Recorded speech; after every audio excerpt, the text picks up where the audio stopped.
What is up, YouTube fam? Robbie C here, and more importantly, how are you doing today, Tyler? You having a good one? Today we are going to answer an important question that lots of players are coming across in their journey, especially as they dive deeper and deeper into building their bag and having more and more discs and options available, and that is, what am I supposed to do if I have overlap in my bag? So catch me if I fall.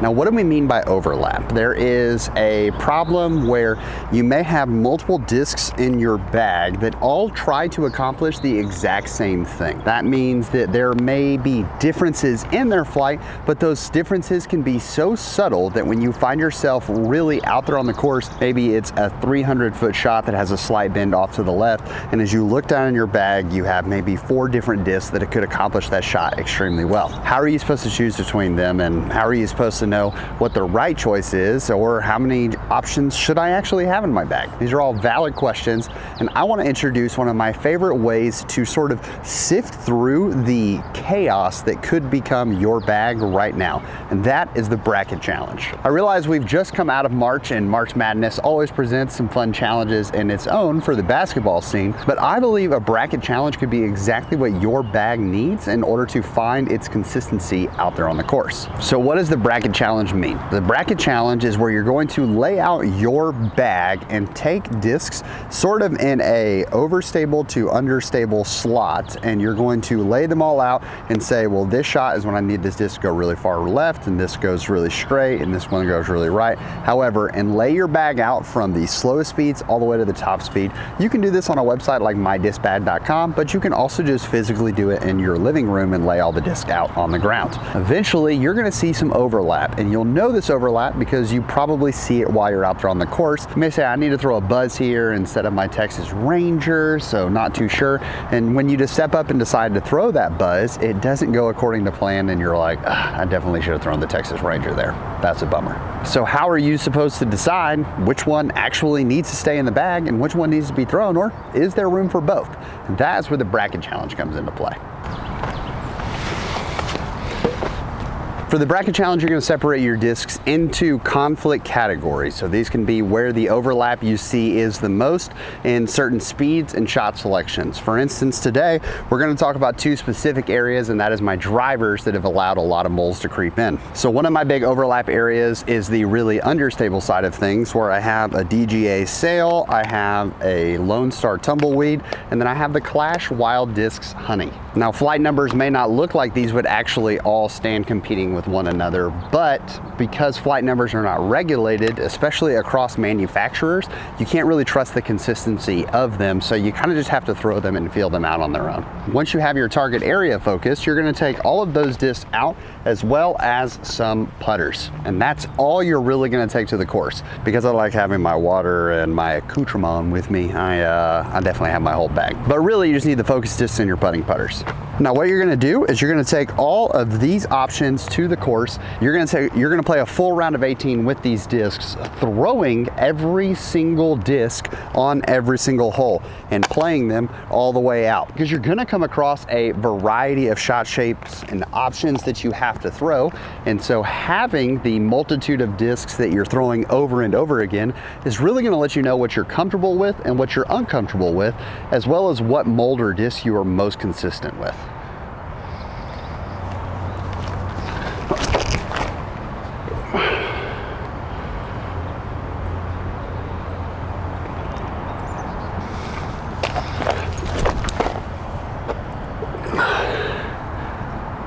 That turned real over.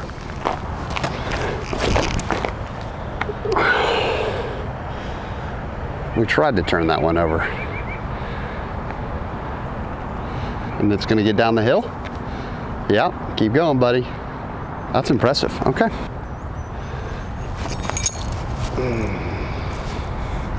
Nope. Okay, first real putt of the day. So this hole, everything moves really far to the left. We have a tailwind, thankfully, but these discs all want to flip up and go right. So we're gonna have to put them on a decent amount of hyzer and see what happens there.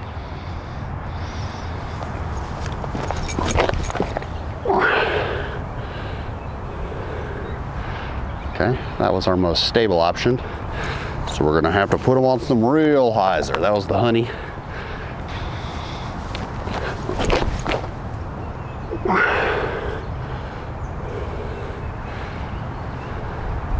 Okay, enough hyzer. She stands up and rides straight. That's cool.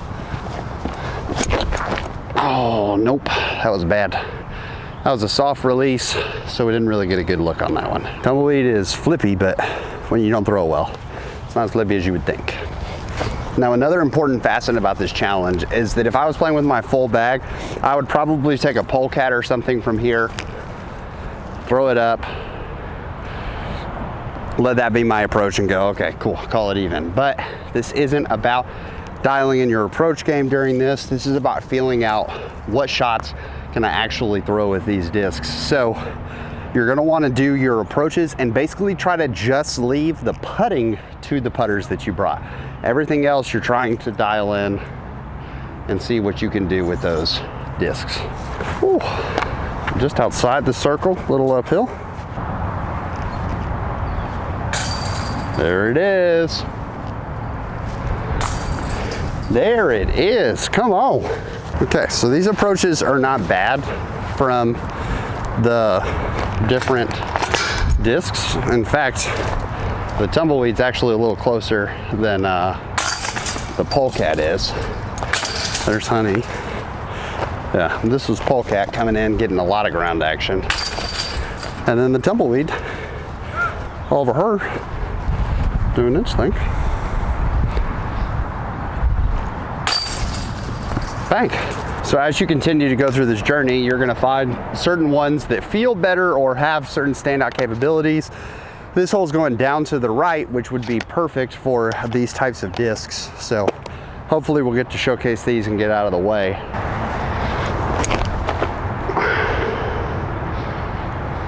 Okay, not too nosy.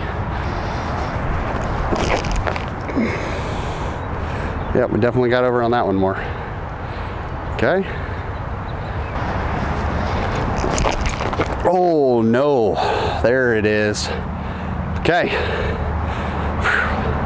Finally hit that with some juice and yeah, ruh-roh. We got the field goal opportunity. I think that's what we got to go for. Well, I never finished the sentence. The goal was to not hit the bench and the trash can, but failed. I guess I succeeded in that, nailed the tree. Another beautiful thing you can do on these when you got high-speed discs that are really understable, I think a lot of people would be like, oh, I'll just float it over there and do all that. But if I just throw this softer, the high speedness of it is going to overtake the understability of it. It's a great pull because that was definitely going to skip OB.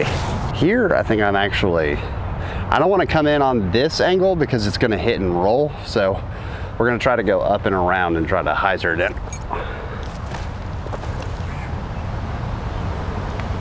It's not bad. Not bad.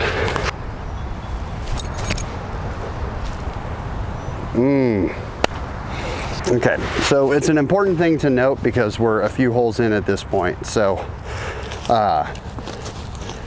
when it comes to like hand feel, especially on these three discs, and I want this video to honestly be a lot less of a like, here's a review of the DGA Sail, the honey, and the tumbleweed. Really? Huh. Okay. Yeah, that's a bummer for the honey.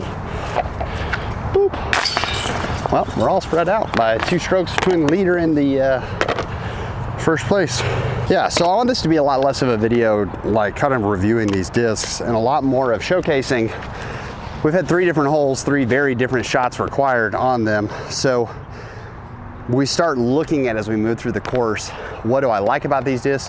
What do I not like? When it comes to hand feel, I would say the honey feels the worst in my hand over the size of the Sail and the tumbleweed.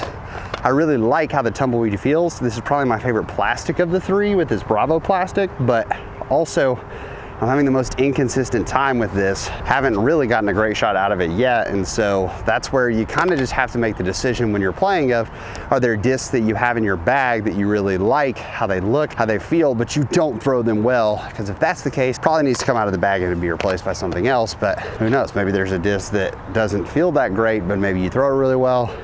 I don't know. That's what these are designed to do, is the first round is just to make, and really you're gonna pull out a winner, a loser, and I don't know. Okay, so this is a lot less extreme of a hole than hole 2, but still everything's gotta be moving left, so we're actually gonna try to go tumbleweed first.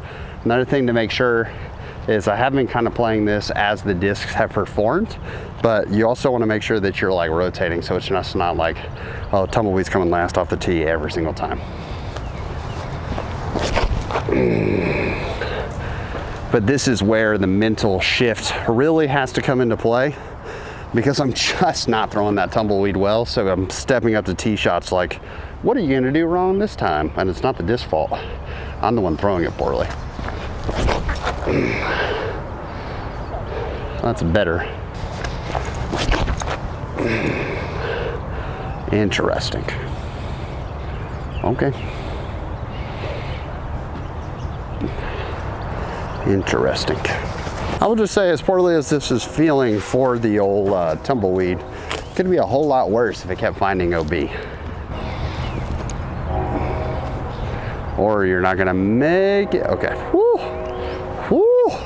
Another important thing to note about this video is that when it goes live, I will have been in Nashville for a week at this point, hanging out with Brody, making sure that we're getting his caddy game and his game all dialed for Music City Open.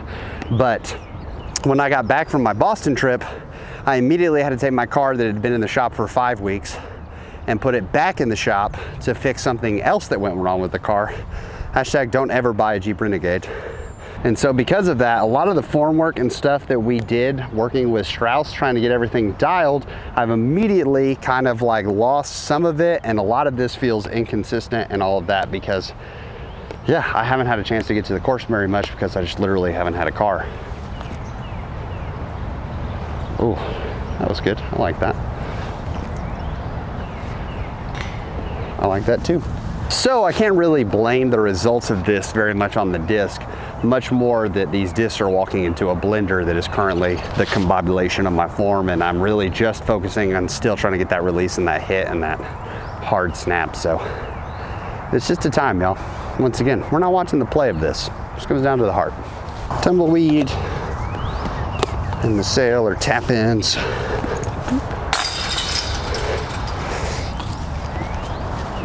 Let's see if from the roof we can't salvage a birdie and get this dude.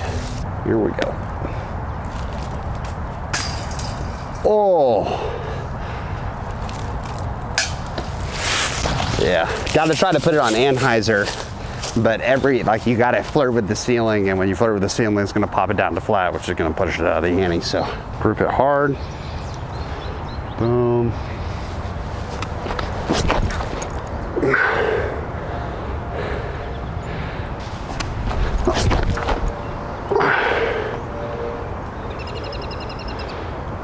Go little sail. Go little sail.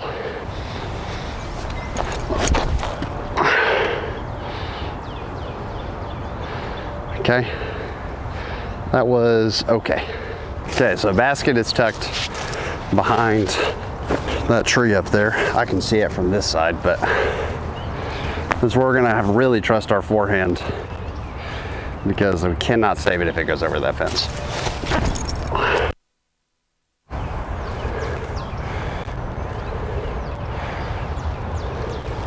Super short, but savable.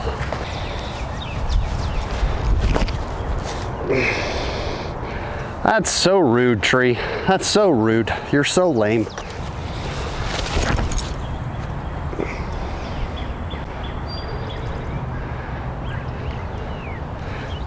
Bang, bang. Tumbleweed time. Also, thanks to my guy Colin Shorey for hooking me up with this. She really is a beauty. I wish that I apparently had any form of competency in throwing it. I can do that shot really well.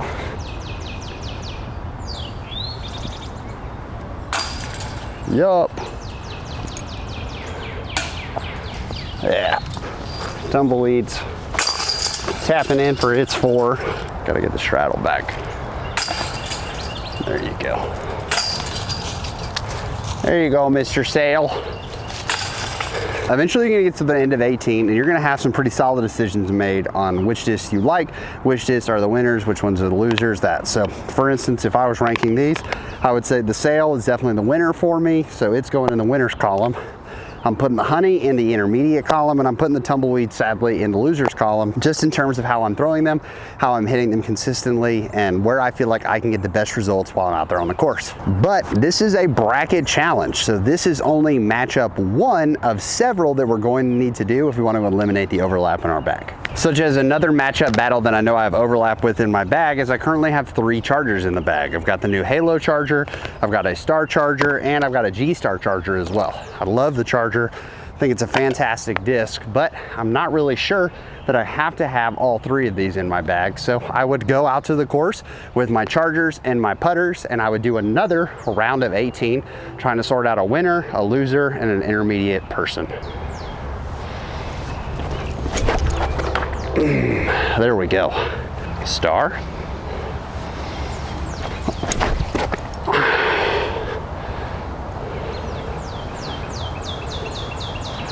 Get on up there, little scooter. Nope. Tried to spin too fast, didn't actually hold on to it, so it slipped out of our hands. A little flexi flex. Okay, we're doing great. Yup. But hey, Starboy did its job. Let's see. Halo for 4. Yeah, roll away, buddy. Okay, you roll away too. That's my bad, everybody. That's why we putt with our putters. Okay, reset. Do a routine, Robbie C. All right. Just bad. Just bad. When life's down, don't go play disc golf. Like I said, we're trying to feel out a variety of shot shapes and line potential, so I'm excited to try these on some forehand. Going for that silver basket that's up ahead because I don't see the yellow, so here we go.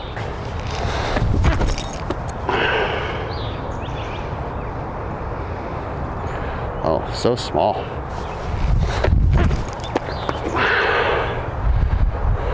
Yeah, I mean, we put that on so much Annie.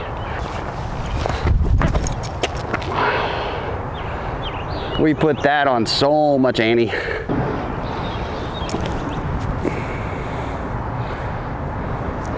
Little polecat putt. Nope. The whole like loose acorns and stuff, should definitely check that before you throw your putt. After you completed another round of 18 with some discs, you'll say that I think the Star Charger is probably my winner in terms of throwing it the best. I think G-Star is definitely in the middle, and then the Halo Charger, I'm just not throwing really well right now, so it's going to the loser category. You'll notice that we've just created 3 new categories, and I would go through all of my matchups, shifting and sifting everything into these 3 categories. Then what I'm going to do, this also has created new matchups though. So I'm going to start on the lower end, and I'm going to start with my losers, the ones that I thought, hey, I'm not throwing these things that well, I'm not throwing them consistently. I'm going to take these discs and my putters, and I'm going to go out and I'm going to play another round of 18. The beauty of this strategy is that there are so many of you who could do this really fast in a fieldwork session, but you hate doing fieldwork. So here, you get to play as many rounds as your heart pleases, while also figuring out your bag and make yourself a better player. So it's just kind of a win. Now, these 2 discs obviously are not comparable to one another, but what is comparable is that I felt inconsistent while playing with them while I was in my round, and they are the losers when it comes to the consistency that I'm looking for of having a disc in my bag. So whatever loses this losers bracket matchup matchup is just out of the bag. There's no way it's coming in, and the winner will move into the intermediate category. I'm then going to have a similar matchup in the intermediate category, picking winners, losers, and maybe middle ground discs. Whatever goes back into the losers column, I'm going to hold there for a minute, and then I'm going to take whatever is the winner and I'm going to shift it into a holding spot. I'm not going to move it into the winners winning category just yet. And then middle ground discs are going to stay in their category right there. I'm then going to go to the winners category, and the winning of the winners is going straight back into the bag, and the loser of the winners category is going to go on and face the winner of the middle category. You can kind of see how this bracket's playing itself out. For this matchup, I don't have to have a winner and a loser. I can have two winners, I can have two losers, I can just have a winner and a loser. You kind of decide. Realizing that in each of these matchups, I'm going to be playing a complete round of 18, trying to feel out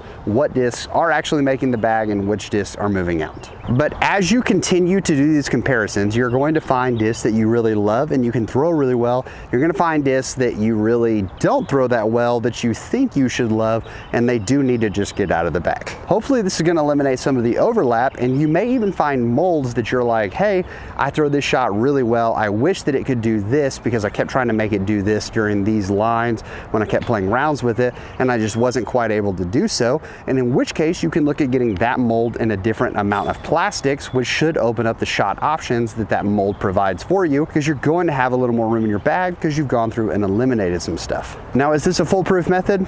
Absolutely not, because you could be like me, having a really bad day on the course today, but it's up to you to determine your game and decide when that's actually the case and when that isn't the case, and it's actually like just a disconnect between you and that mold. I know there are probably facts to back this up, but I think the most crowded place in most people's bags is fairway drivers. I think there are a ton of fairway drivers out there, and that's because there is so much of a need or a push for distance that fairway drivers can help lots of players, especially most of you watching, get that distance and accuracy that you're looking for out there on the course without having to step all the way up to a distance driver. So the fairway category can get super clogged super fast. So this is a competition that I regularly have within my own fairway slot, and one of the reasons why the evader ended up actually pushing the eagle out of the bag for me is because in every single time I felt like I put an evader up against an eagle, the evader just won handily on these matchups out there on the course. But I would love to hear from you guys if you find yourself having a lot of overlap inside of your bag and you're like, hey, this is how I've been able to get rid of it in the past. I would love to hear it in the comments down below so that hopefully others can look at that and use the comment section as a resource as well. Thanks as always for watching, but for now, we're gonna leave you with the birdie.